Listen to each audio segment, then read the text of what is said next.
Hello everyone, Daniel here from the Next Issue Podcast. Today's video is a review of Detective Comics 1047. This is from DC Comics, and here we can see some of the multiple variants that we'll have. The larger picture is the main cover, and then we have a few other variants.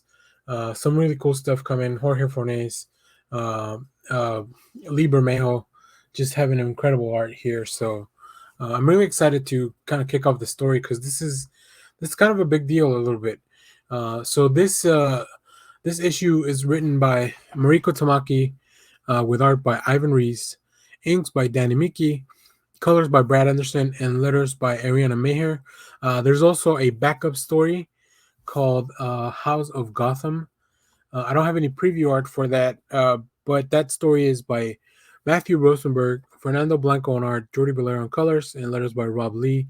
House of Gotham will also be a 12-part backup story, so you'll see it in the backup of all the Detective Comics here, and it just really talks about the early events of Batman's career, um, and how things set up with how things were changed by the Joker.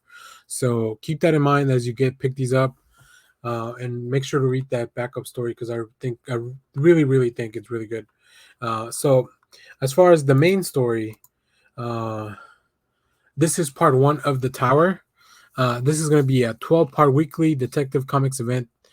So we will be having, I guess, Detective Comics is going weekly for a little while. Uh, so in this story, Arkham Asylum has fallen, and in its place, Arkham Tower has risen. In the heart of the city, a pitch made by mysterious Dr. Ware. Unlike the asylum, Dr. Ware promises methods and drug treatments will heal Gotham's criminally inclined for good. A claim that skeptics like Dev Donovan and the Bat family don't believe. There's something wrong with the tower, with Dr. Ware's methods, and with Batman away from Gotham City. And if you don't know what's going on there, check out the Bat series right now, the main Batman series. The rest of the family is going to find out what's going on in the tower, but not before everything explodes. Yeah, and this is just a great team of bringing in Mariko Tamaki and Ivan Reis together in a story like this. You can see here from the pages they give you a little bit of a. I love the way it feels, kind of like a storybook that we're catching up on, just like a fairy tale or something like that. Um, so go check that out, and we have some editor's notes that let you know what's going on. So yeah, Arkham is done, but then we fast forward to the future here of day 7 of the Arkham Tower. At this conference with Dr. Ware, you can see that the tower looks very modern as opposed to Arkham, but we see the mayor and some of the other people attending this conference that it's always very skeptical anytime anybody wants to take on um, looking at the people that belong in Arkham. I think they've set up a really fun story here. So we have this big conference, and then things are really going to get going. So let's take a look a little bit more, and then we'll talk more about the story. So we have a demonstration here. I always kind of like when they introduce a criminal that supposedly has been rehabilitated all the way, because you always kind of know like that's not really going to be the case. So this is a villain from the previous arcs in Detective Comics. You can check that out here on Detective Comics 1043 to 1045. um, but yeah, you always know something's going to go wrong. I mean, the Dark Knight Returns did it with the Joker being rehabilitated in front of everyone, and this story here is not very different.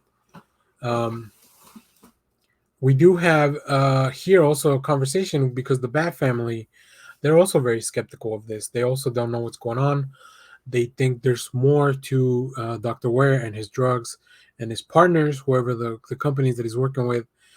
So it's really cool to see Ivan Reis back on art. I hadn't seen him in a little while, but I mean, he's kind of a comics legend, so it's really cool to see him and the team, specifically with the story that seems to be, looks like it's going to be pretty insane. So this is going to be a 12-part event. I will try to cover it weekly. We may have to bundle up a few things. It depends on how, time and all that. But I really enjoyed this first issue. The premise, From here, like I don't have any preview pages, but in the next few pages, like things really escalate. We fast forward to a couple of more, like day 24 of the tower, and the whole thing's on fire. And we find out that some of the bad team has infiltrated the facility, but now they need to be rescued. It's pretty cool, really interesting, just a really cool setup. It feels like kind of like a heist or some kind of like that. I don't know.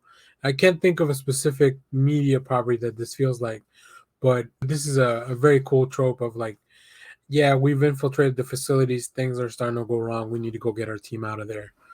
So I definitely enjoyed this issue. And like I said, I'll be reading this weekly, and hopefully I can cover it in the channel if you guys enjoy it. So yeah, thanks for watching, everyone. Remember to share, like, subscribe, hit the bell so you know when we go live. Let me know if you picked this up, if you're gonna pick this up weekly, what you think of the story so far, all that good stuff. So yeah, thanks for watching, everyone. Bye bye.